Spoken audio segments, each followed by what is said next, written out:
오늘도 설 명절을 맞이하는 중에 또 특별히 주일이어서 하나님 사모하며 예배 자리에 올라온 우리 모든 예배자들, 여러분의 심령과 가정과 일터와 또 이 한 해의 계획 가운데 하늘로부터 은혜와 긍휼과 평강이 충만하게 임하시기를 축원합니다. 소열이 강해. 질문은 제가 읽고 답은 여러분이 한 목소리로 읽고 시작하겠습니다. 83문. 모든 죄는 똑같이 나쁜 것입니까? 어떤 죄는 그 자체로 보나 해로운 결과로 보나 하나님 앞에서 다른 죄보다 더 나쁩니다. 여러분, 사람은 하나님의 계명을 완전하게 지킬 수는 없어요. 우리는 날마다 생각으로, 입술로, 행실로 하나님의 계명을 어길 수밖에 없는 그런 인간인 것입니다. 하지만 이러한 한계가 우리를 또한 너무 무기력하게 만드는 것을 내버려 둘 수도 안 돼요. 어차피 죄를 짓게 되니까 죄와 싸우는 일이 필요 없다고 생각하는 사람들은 성경을 제대로 알지 못하는 사람이에요. 소율이 83문은 하나님 앞에서 더 가증한 죄가 있다고 가르치고 있어요. 그러므로 신자는 죄를 짓지 않도록 힘써야 되는 거예요.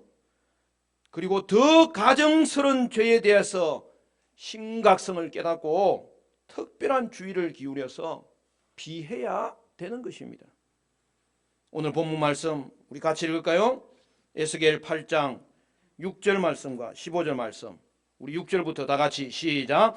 그가 또 내게 이르시되 인자야, 이스라엘 족속이 행하는 일을 보느냐?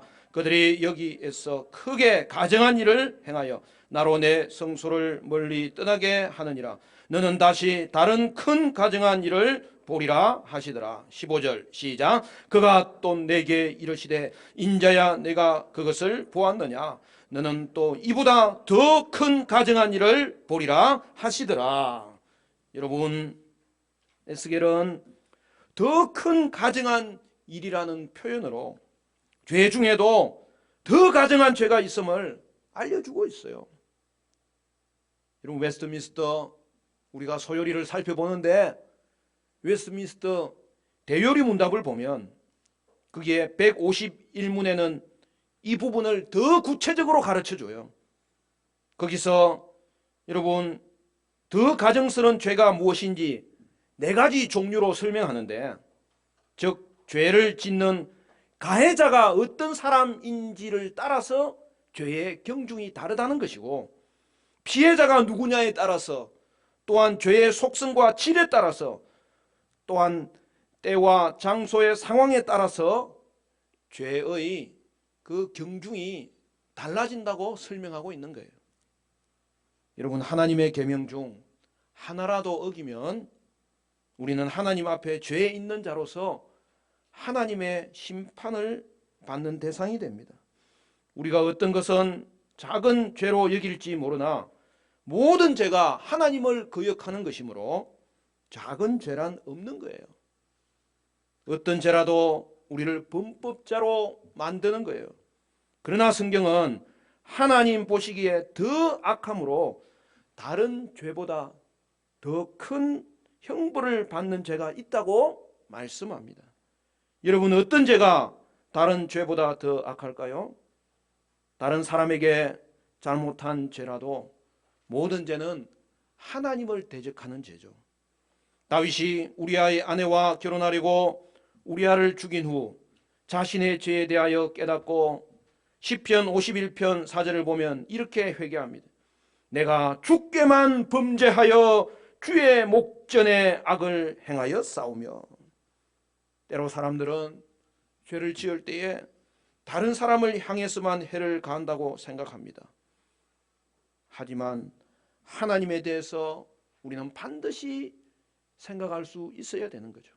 그러나 하나님을 욕하거나 다른 사람이 하나님을 예배하지 못하게 하는 것과 같이 고의로 하나님을 대적하는 죄들이 있습니다.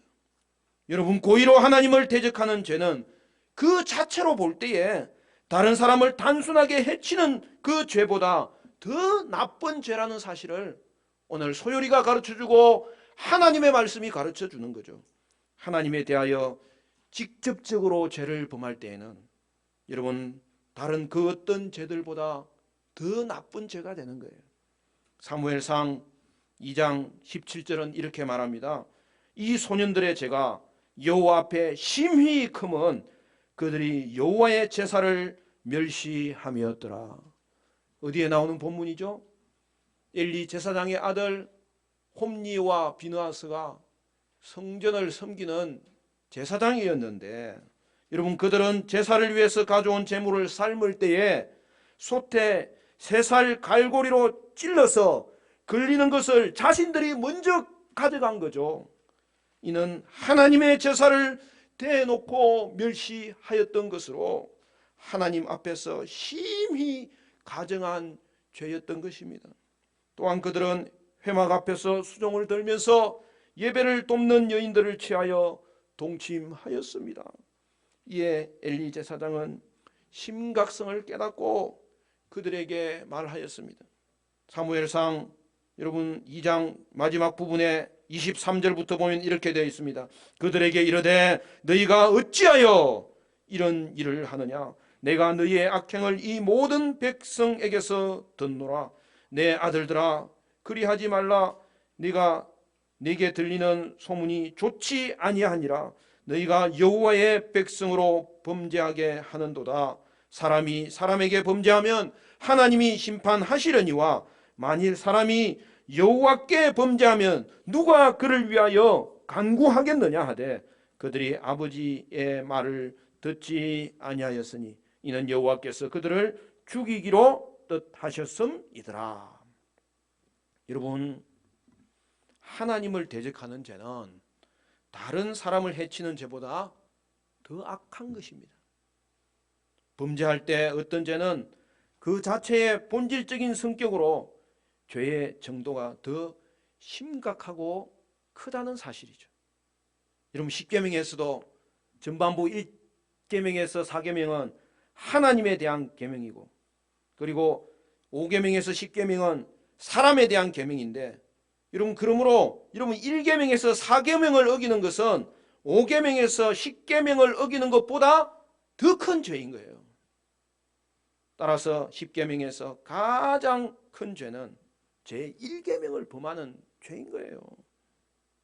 그것은 하나님을 믿지 않고 우상 숭배하는 죄입니다. 그리하여 하나님을 믿지 않고 주의를 어기는 것은 너무나 깊은 죄가 되는 거예요.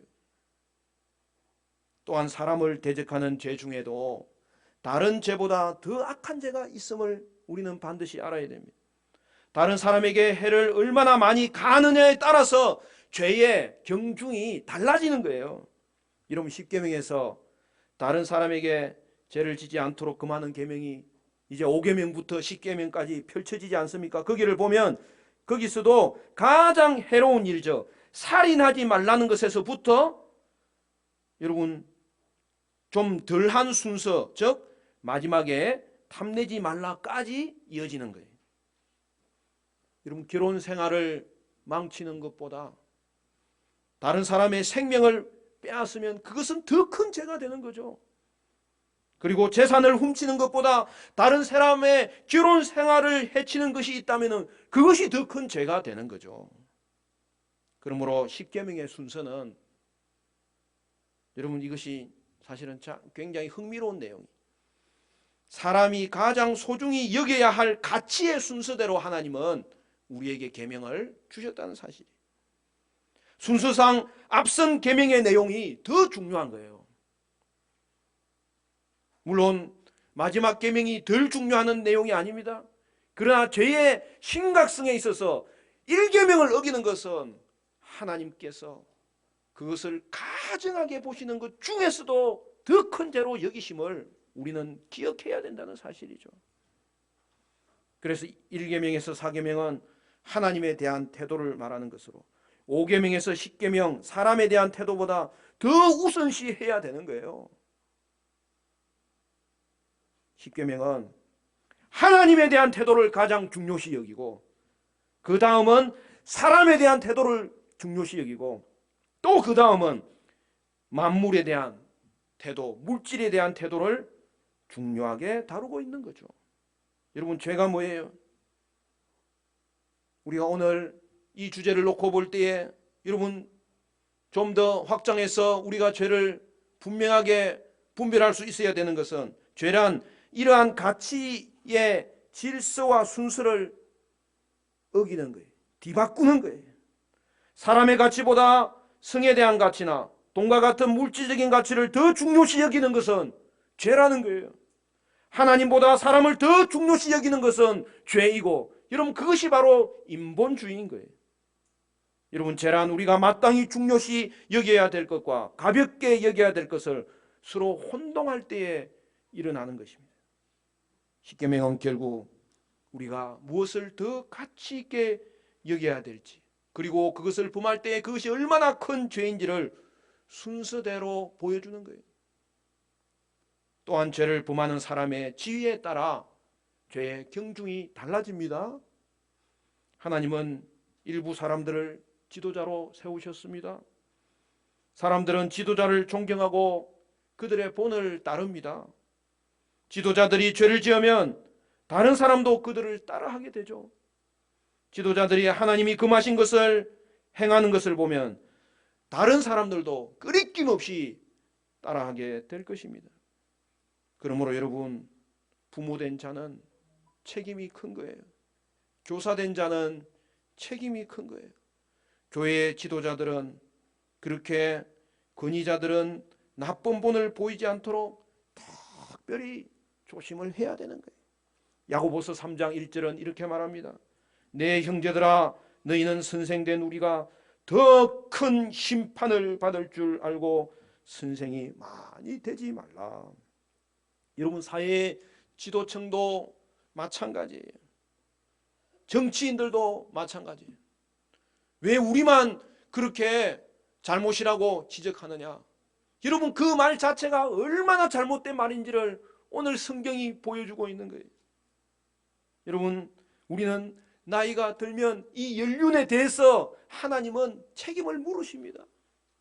그리고 우리가 경험을 많이 하고 가진 것이 많으면 그것에 대해서 하나님은 반드시 책임을 물으십니다. 신분이 높아지고 능력이 많아져서 타인을 지도할 위치에 설 수 있을 때에 우리는 그렇게 그 자리에 서면 설수록 하나님의 책임을 물으심과 그것에 대한 심판이 더 크다는 사실을 알고 더욱더 깨어 있어야 되는 것입니다. 그러면 여러분, 이제 나이 이제 안 먹고 싶죠? 근데 오늘 또 떡국 먹었으니까 할 수 없는 거예요. 하나님이 주신 자리는 축복이면서 또한 책임이라는 사실을 우리가 기억할 수 있어야 되겠습니다. 같은 범죄라도 여러분, 범죄한 사람이 누구냐에 따라서 가정함의 정도가 다르다는 사실을 우리는 기억하고, 먼저 된 자, 앞장선 자는 언제나 본이 되도록 그냥 애를 써야 되는 거예요. 누가 죄를 짓느냐에 따라서 죄의 경중이 달라집니다. 그러면 신자와 불신자는 어떻습니까? 여기에도 동일한 원리가 적용되는 거예요. 왜 신자들만 뭐라 하느냐? 그렇지 않습니다. 그렇게 그 신자들을 향하여서 하나님께서 책임을 물으시는 것이 십계명의 원리예요. 신자가 죄를 지으면 같은 죄를 불신자가 짓는 것보다 더 악하다는 사실입니다. 왜 그래요? 여기는 몇 가지 이유가 있잖아요. 첫째, 그리스도인은 죄가 죄라는 사실을 알고 있지만 불신자는 모릅니다. 하나님이 신자에게 변화된 마음을 주셨기 때문에 우리는 순종할 수 있게 되었는데, 그럼에도 불구하고 하나님 앞에 순종하지 않을 때에 여러분, 불신자는 하나님을 기쁘시게 할 수 없어서 죄를 짓는 것과 이것은 다르다는 거예요. 둘째, 신자의 마음속에는 성령님께서 계심으로 해야 할 것을 그가 보여주시고 그것을 행할 수 있는 능력도 주시기 때문입니다. 불신자에겐 그런 도움이 없습니다. 마지막으로 신자는 예수님을 나타내는 자죠. 사람들은 신자를 보고 예수님이 이런 분이구나 생각하게 되는 거죠. 신자가 죄를 지으면 예수님이 모욕을 당하시는 거죠. 이런 이유로 똑같은 죄라도 여러분, 신자가 범하는 죄는 불신자가 범하는 죄보다 더 악하다는 사실을 우리는 기억할 수 있어야 됩니다. 따라서 신자는 이 땅을 살아갈 때에 하나님의 거룩하심을 부지런히 닮아가서 세상 앞에서도 본이 되도록 하나님은 우리를 사용하실 터인데, 저와 여러분은 오늘 교회 앞에서 달려갈 길 열심히 달려가고 이 땅 앞에서 불신자 앞에서 하나님의 거룩하심을 나타내도록 본을 보일 수 있어야 되는 거예요. 그래서 로마서 2장 23절 24절은 이렇게 말합니다. 율법을 자랑하는 내가 율법을 범함으로 하나님을 욕되게 하느냐. 기록된 바와 같이 하나님의 이름이 너희 때문에 이방인 중에서 모독을 받는도다. 여러분, 믿는 가정에서 자라는 것은 얼마나 놀라운 특권인지 모릅니다. 다른 사람들이 누리지 못하는 엄청난 유익을 얻게 되는 것이죠. 자라면서 하나님이 누구신지, 하나님이 우리에게 무엇을 요구하시는지를 알게 됩니다. 자라면서 복음을 배울 수 있고 믿음으로 의롭게 되도록 하나님이 구원자 예수님을 보여주셨다는 사실에 대해서 알게 됩니다. 기독교 가정에서 자라는 데는 또한 책임이 따름을 우리는 기억해야 됩니다. 하나님이 어떤 분인지, 하나님이 원하시는 것이 무엇인지 많이 알수록 죄에 대해서 우리는 변명할 거리가 없게 될 것입니다. 성경은 자신이 해야 할 바를 잘 알고 그러면서도 행하지 않는 자는 모르고 행하는 자보다 훨씬 무거운 벌을 받는다고 가르치고 있습니다. 누가복음 12장 47절 48절은 이렇게 말합니다. 주인의 뜻을 알고도 준비하지 아니하고 그 뜻대로 행하지 아니하는 종은 많이 맞을 것이요 알지 못하고 맞을 일을 행한 종은 적게 맞으리라. 물론 많이 받은 자에게는 많이 요구할 것이요 많이 맡은 자에게는 많이 달라 할 것이니라. 사랑하는 성도 여러분, 그러므로 여러분, 기독교 부모의 자녀들은 하나님의 백성의 일원으로 자라는 축복을 이미 받은 거예요. 하나님의 백성이 하나님의 말씀을 듣고 예배하는 자리에 함께 우리는 참여할 수 있는 축복을 가진 거예요. 하나님의 백성이 자녀들에게 말씀을 가르치고 섬기는 것을 경험할 수 있게 하신 거예요. 기독교인 부모의 자녀들은 자라면서 복음을 듣고 또 들을 수 있는 거예요. 우리 죄를 위해서 하나님이 아들을 제물로 주셨으며 죄를 용서받는 유일한 길을 우리에게 가르쳐 주시면서 예수를 믿는 것임을 우리는 자라면서 배울 수 있는 거예요. 교회에서 아이들이 자라는 가운데 그들을 위해 기도하는 하나님의 백성들과 더불어서 성장하게 되는 거예요. 그렇지만 사랑하는 성도 여러분, 기독교 가정에서 자란 자녀라도 주 예수 그리스도를 믿지 않는 경우가 있습니다. 하나님을 거역하며 죄 가운데 살기로 선택하는 자들이 있습니다. 이런 경우 주 예수 그리스도에 대해서 가르쳐 주리가 아무도 없는 가정에서 자란 사람보다 그 죄가 얼마나 큰지를 우리는 반드시 기억해야 됩니다. 기독교 가정에서 자라는 이들은 자신이 누리는 특권에 대해서 감사하되 그 특권을 가볍게 여기지 않아야 됩니다. 사랑하는 성도 여러분, 하나님이 여러분의 죄를 불신자 가정에서 자란 사람들의 죄보다 무겁게 심판하신다는 사실을 기억하십시오. 그러므로 사랑하는 성도 여러분, 여러분은 여러분을 위해서 심판을 이미 받으신 그리스도를 바라보며 여러분은 반드시 예수님을 믿으셔야 합니다. 히브리서 10장 26절에서 31절은 이렇게 말합니다.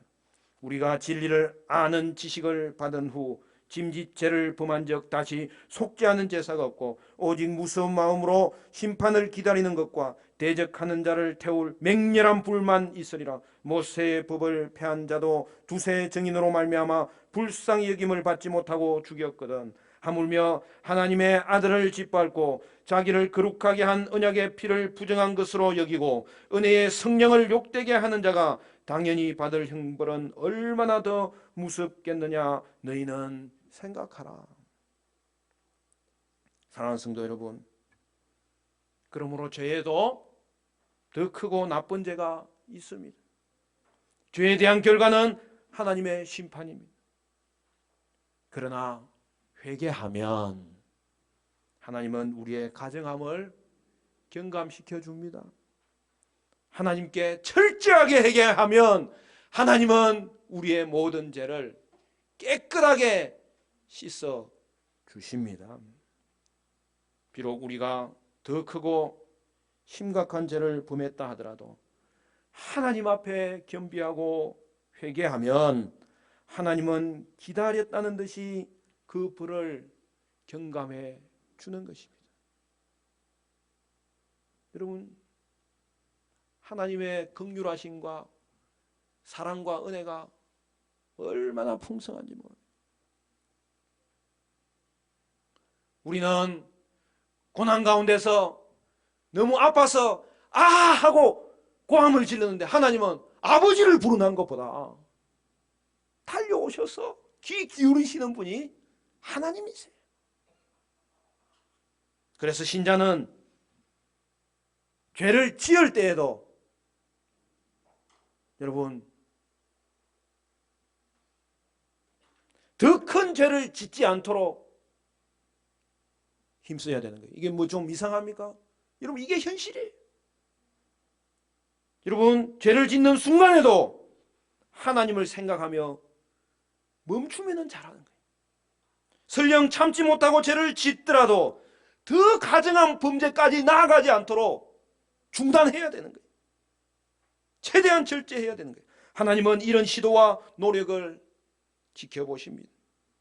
용서의 마음이 가득하신 하나님은 우리가 죄에 대해서 더욱 힘써 싸우기를 원하고 계십니다.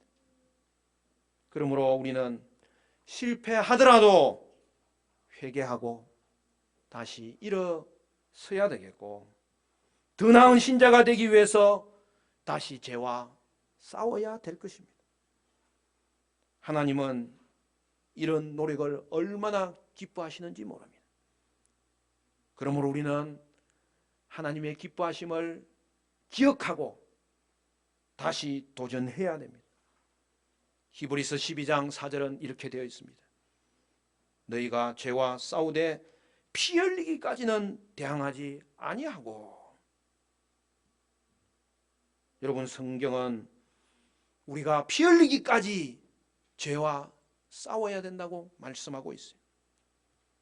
우리는 경제적 이득과 사회적 지위를 얻기 위해서 얼마나 힘씁니까? 그런데 그것보다 더 큰 노력을 죄와 싸우는 일에 바치라고 말씀하고 있습니다.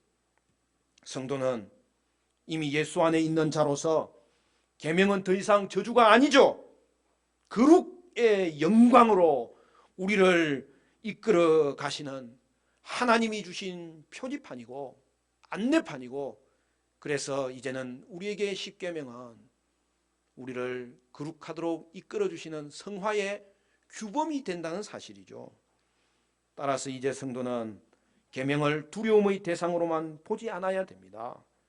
계명을 통하여 신실하고 거룩하고 공의로우신 하나님을 바라볼 수 있어야 되겠고, 그리하여 나의 죄인됨도 발견하고 또한 나를 위해서 이 엄청난 율법을 모두 만족시키신 나의 유일한 소망이신 그리스도를 바라볼 수 있어야 되겠고, 그리고 이제는 그리스도를 통한 하나님의 은혜 안에서 예수님 닮아가는 기쁨과 온전함과 감사를 누릴 수 있어야 되겠습니다. 사랑하는 성도 여러분, 신자는 모두 죄와 싸우는 자예요. 싸우지 않는 이가 있다면 신자라고 할 수가 없어요. 그런데 피 흘리기까지는 싸우지 않는 것을 우리가 종종 보게 됩니다.